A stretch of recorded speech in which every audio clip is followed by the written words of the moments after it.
I also want to look at the issue of antisocial behaviour and criminal behaviour again. And I appreciate the Gardaí now have new responsibilities in terms of enforcing the COVID legislation. But as you said, Minister, ordinary policing work goes on, and that balance needs to be struck. And I'm thinking in particular of places within my own constituency.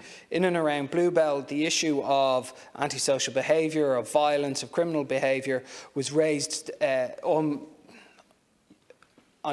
numerous doors while canvassing during the election. And some constituents have commented to me that during the lockdown this has become significantly worse, because these are the only kind of behaviours now out on the streets in the community. And it's not just a perception caused by quiet streets. There has been an escalation in the violence and the criminality. There have been gunshots fired in the area in recent weeks. That's left residents very concerned and very worried. Now look, there is some good stuff happening on the ground.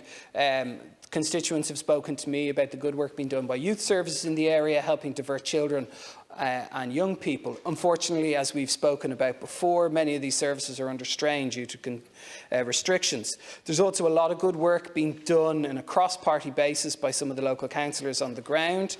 Of course, I would thank my colleague, Councillor Sophie Nicolo, who's doing great work with the other councillors in the area and many of the local policing forums and the local community groups. But the reality is that there is a lack of policing in this area, and we need a stronger police response, but also a creative police response.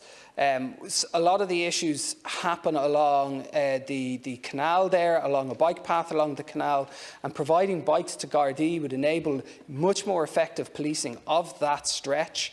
And is a lot cheaper than many of the high-tech resources that Gardaí get in other areas. Equally, there's been calls for increased use of motorbike patrols to help patrol some of the estates in the area. Again, these seem to not be happening, and it would be very beneficial to take some of these creative responses to help address the rising criminality and the rising violence within this community that is leaving many residents quite scared.